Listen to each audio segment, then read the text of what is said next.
Question number 4 क्या है देखिए जरा, लिखा है इन फिगर 6.16, मतलब इस आकृति में x plus y is equal to डब्ल्यू प्लस जेड, मतलब x जमा वाई बराबर है डब्ल्यू प्लस जेड के।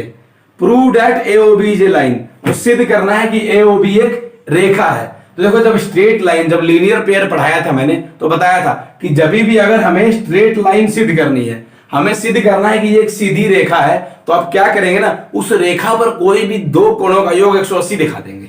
बात समझ भाई, क्योंकि अगर उस पर लीनियर पेयर बन रहा है, दो का योग 180 है, तो इसका मतलब वो एक सीधी रेखा है, क्योंकि लीनियर पेयर कहां बनता है, हमेशा स्ट्रेट लाइन पर। तो कुल मिलाकर हमें क्या दिखाना है, हमें इस ए ओ बी पर दो कोणों का योग 180 डिग्री दिखा देना है। कहने का मतलब या तो x जमा वाई 180 या w प्लस जेड 180 डिग्री दिखा देना है, तो ये सीधी रेखा हो जाएगी। देखो जहां लीनियर पेयर बन गया ना, वहां पर वो स्ट्रेट लाइन होती है, सीधी सी बात है। तो लीनियर पेयर का मतलब क्या है कि दो कोण मिलाकर जो एक रेखा पर हो 180 डिग्री उनका योग हो।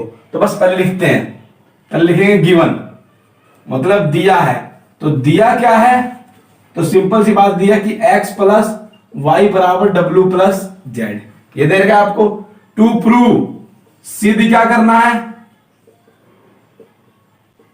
सिद्ध करना है क्या, हमें सिद्ध करना है A O B is a line, A O B is a line, A O B एक रेखा है, ये हमें सिद्ध करना है। तो करें सिद्ध, देखो सिंपल सा है क्या, पहले लिखते हैं प्रूफ प्रमाण। हम क्या करेंगे, हमें ये बात पता होनी चाहिए कि किसी एक पॉइंट के ना चारों ओर कोण का योग क्या होता है, 360 डिग्री। किसी भी एक पॉइंट, कोई भी एक पॉइंट है, उसके चारों ओर जो कोण बन रहे हैं, मतलब पूरा कंप्लीट सर्कल में जो कोण बन रहे हैं, ये इन सभी को जोड़ने पर 360 होता है। तो एक बात समझो, ओ एक पॉइंट है, इस पॉइंट के चारों ओर ही कोण बन रहे हैं। देखो ये मान लो ओ पॉइंट है, तो ये वाला आपका y, ये x, ये आपका फिर w और ये z।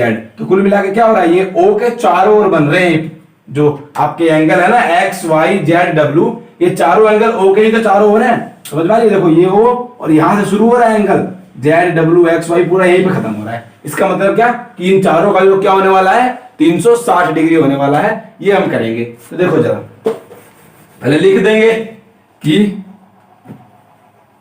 we know that sum of angles, sum of all angles, sum of all angles around a point is 360 degree. मतलब कि हम जानते हैं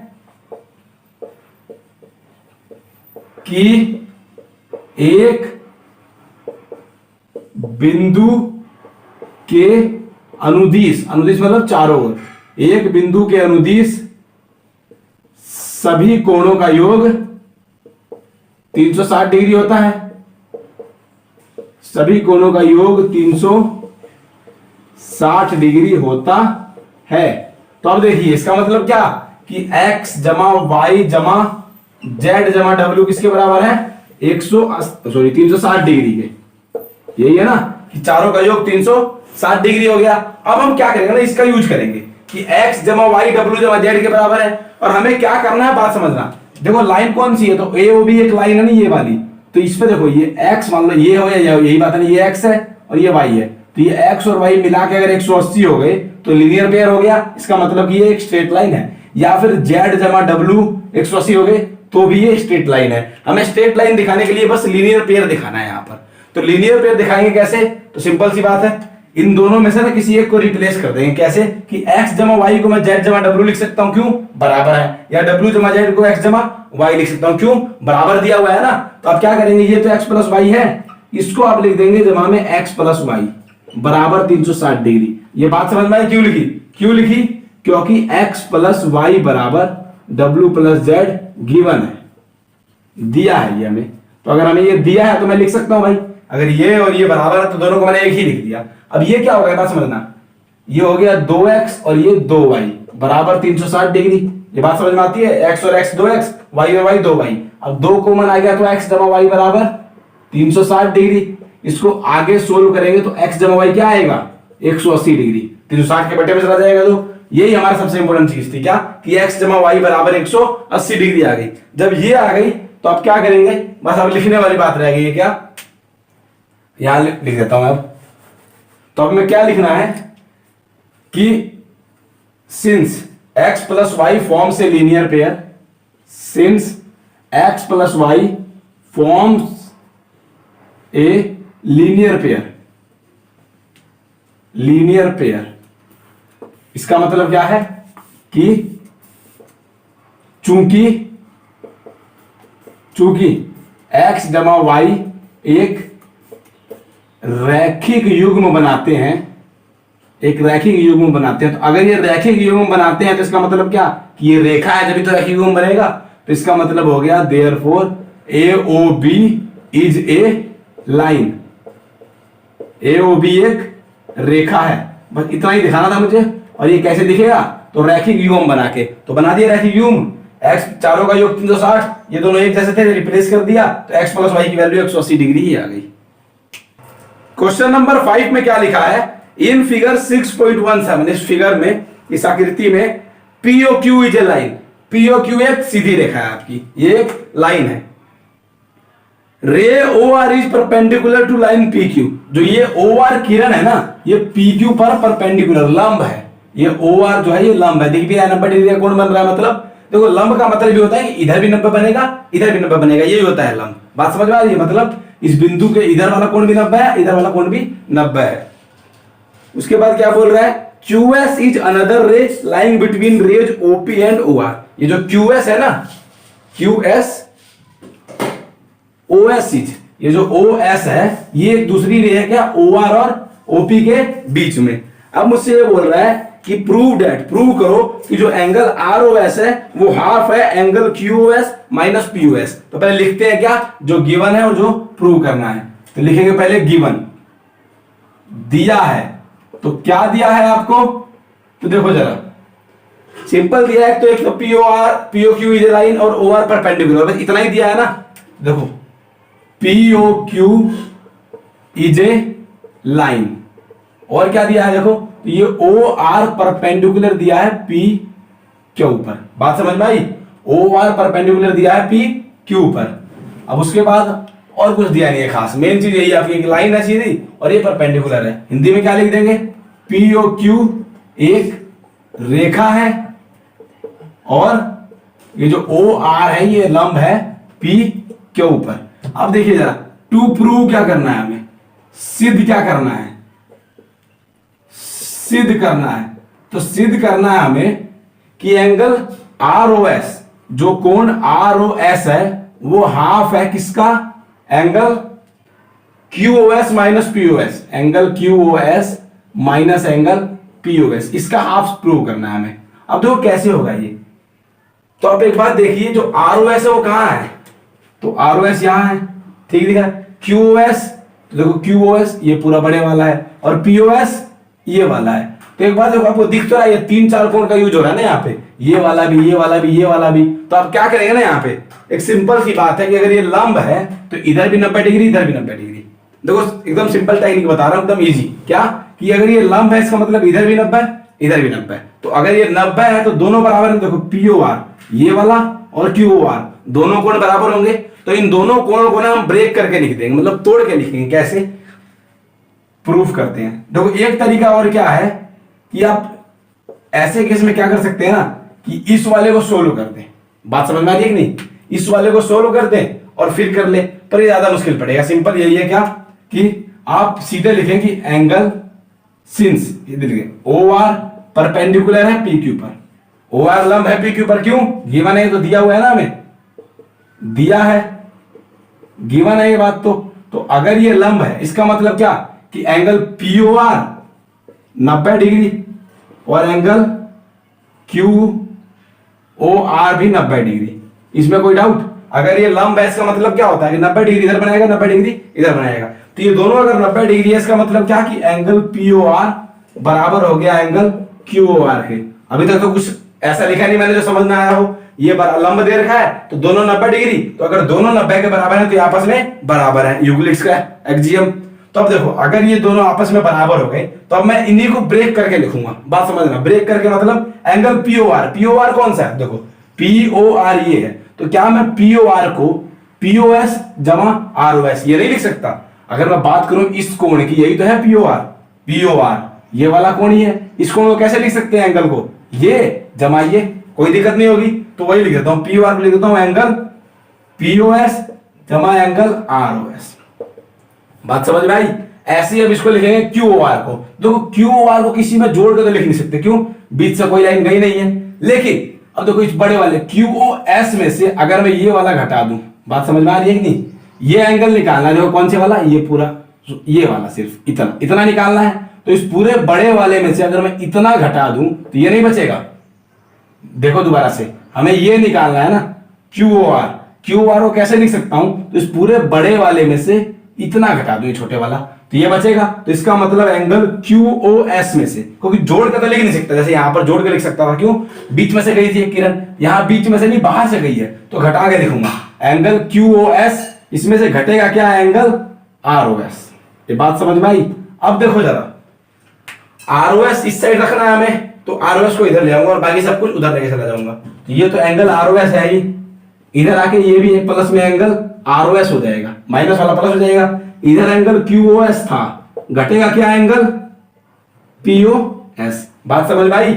ये क्या हो जाएगा, तो एक बार एंगल आरओएस, एक बार एंगल आरओएस, तो दो बार एंगल आरओएस। देखो ये बात समझनी पड़ेगी, एंगल आरओएस लिखा हो तो एक्स जमा एक्स लिखा हो, या एंगल आरओएस जमा एंगल आरओएस लिखा हो, बात वही है, ये भी 2x हो जाता है और ये 2 एंगल आरओएस हो जाता है।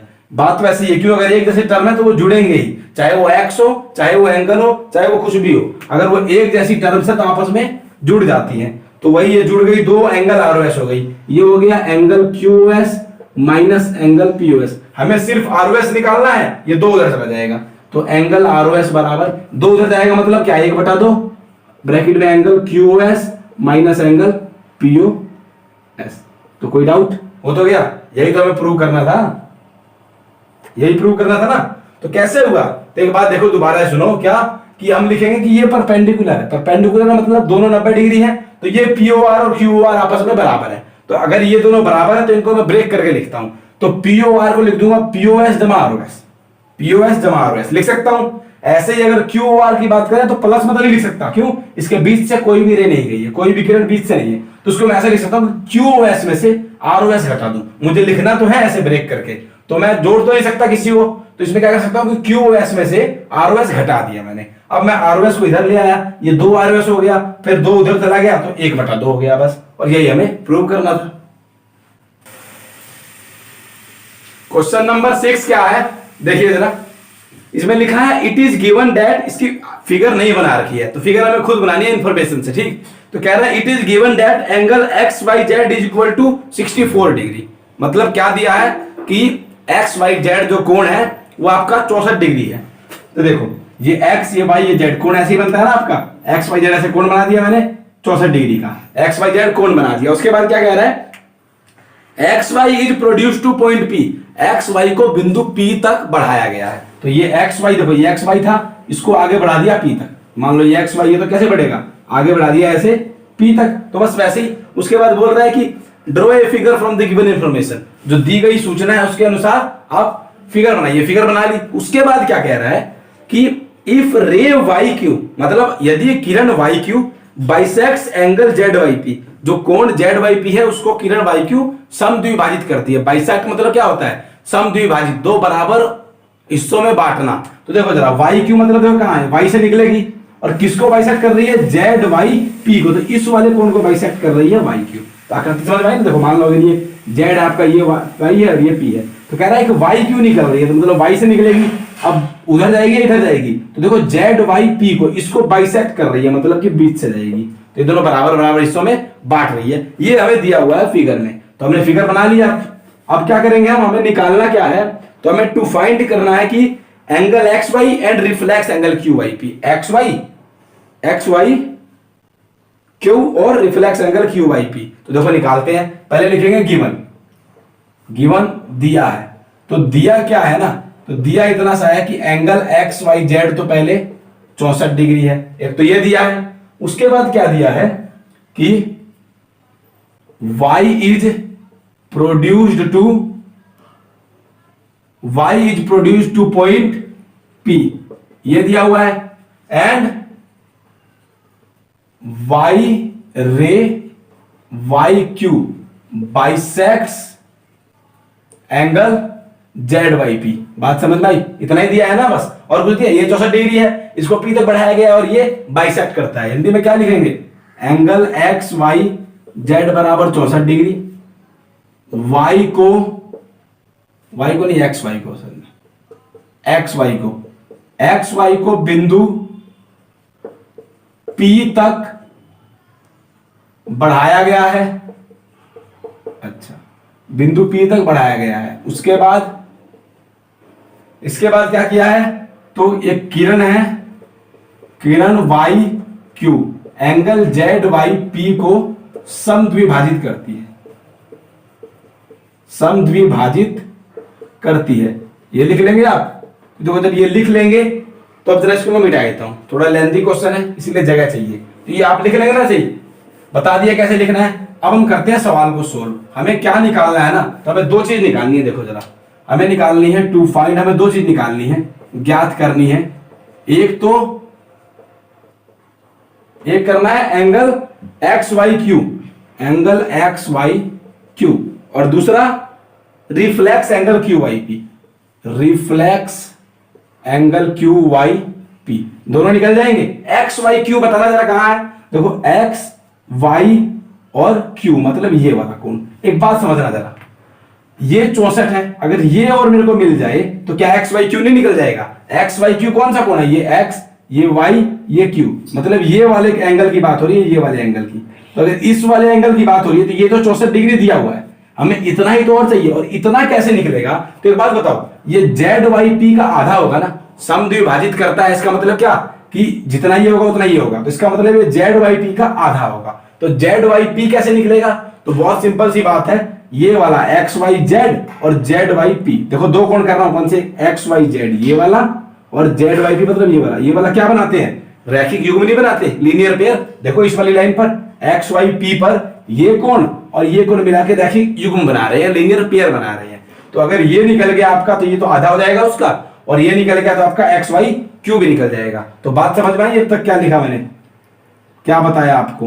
तो बस वही करेंगे। सबसे पहले हम ZYP निकालेंगे। क्यों निकालेंगे? क्योंकि ZYP का आधा होगा ये आपका, और ये जोड़कर ही XYQ आने वाला है। तो हम करते हैं सॉल्यूशन, हल। तो देखिए जरा, सबसे पहला काम अभी बताया कि लीनियर पेयर बनाएंगे किसका? तो XYZ आप लिखेंगे कि एंगल XYZ जमा XYZ में क्या जुड़ेगा? ZYP, एंगल ZYP, XYZ में ZYP जोड़ेंगे तो 180 डिग्री आएगा। रीजन है लीनियर पेयर, हिंदी में क्या लिखेंगे? रैखिक युग्म। यह है कारण आपका 180 डिग्री होने का। दिख रहा है? ये देखो, ये वाला, ये पूरा और ये वाला मिला के एक रेखा पे बन रहे हैं कोण। तब देखिए XYZ मुझे दिया है 64 डिग्री, तो जमा में ZYP क्या हो जाएगा? 180 डिग्री। तो ZYP जब आप निकालोगे यहां से एंगल ZYP, तो 180 डिग्री में से 64 डिग्री घटेगा, तो 64 डिग्री घटेगा तो 116 डिग्री आ गया ZYP। अब देखो ZYP तो 116 आ गया, लेकिन क्या ZYP चाहिए मुझे? मुझे ZYP की जरूरत नहीं है, मुझे जरूरत है इसकी। तो एक बात समझना जरा, रे YQ बाइसेक्ट करता है ना इसको, रे YQ बाइसेक्ट्स एंगल ZYP। ये दिया हुआ है ना हमें कि जो Y है दिया हुआ था कि ZYP को बाइसेक्ट करता है। किरण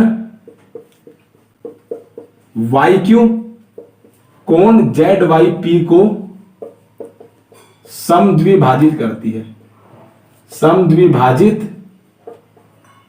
करती है। तो अगर ये समद्विभाजित करती है इसका मतलब क्या कि ये दोनों इसके आधे होंगे। बात समझना जरा, ये भी ZYP का आधा होगा, ये भी ZYP का आधा होगा, यही तो मतलब होता है। मान लो एक कोण है, ये है आपका 60 डिग्री का, तो अगर मैंने बीच से एक लाइन खींच दी, समद्विभाजित कर दिया, तो ये भी 60 का आधा 30, ये भी 60 का आधा 30, तो दोनों 60 के आधे होते हैं, तभी तो बराबर बराबर होंगे। तो आप सीधा लिख देंगे कि एक तो वो वाला एंगल कौन सा? ये वाला ZYQ, एंगल ZYQ क्या होगा?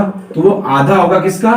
एंगल ZYP पी का, तो इसका मतलब आधा होगा एंगल 116 डिग्री का, तो 58 डिग्री आ गया आपका क्या, ये वाला एंगल जेड वाई क्यू। ऐसे ही ये भी निकाल सकते हैं आप एंगल चाहे तो P Y Q, angle P Y Q, ये भी आधा होगा किसका, एंगल जेड वाई पी का, ये भी 58 डिग्री आ जाएगा ऐसे ही। तो बात समझ भाई, ये वाला भी 58 आया, ये वाला भी 58 आ गया। अब हमें जो निकालना है वो निकाल देते हैं। पहले निकालना है angle X Y Q, angle X Y Q.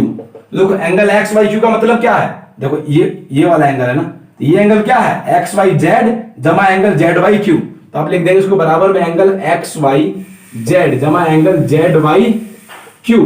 तो एंगल एक्स वाई जेड था आपका 64 डिग्री, ये था 58 डिग्री। 64 58 क्या होता है, तो 64 8 72 और 5 122 डिग्री आ गया आपका क्या, ये वाला एक्स वाई क्यू। उसके बाद क्या निकालना है हमें, reflex Q P, Q Y P निकालना है, रिफ्लेक्स क्यू वाई पी। तो रिफ्लेक्स निकालने के लिए आपको पहले क्यू वाई पी निकालना होगा, और क्यू वाई पी तो हम निकाल चुके हैं। देखो क्या है क्यू वाई पी, कहां गया Q Y P, Q Y P, ये पी वाई क्यू का मतलब ही तो होता है क्यू वाई पी। इसको आप पी वाई क्यू लिखो या क्यू वाई पी लिखो, बात एक ही है। तो क्यू वाई पी निकल गया, तो रिफ्लेक्स क्या होगा, रिफ्लेक्स क्यू वाई पी।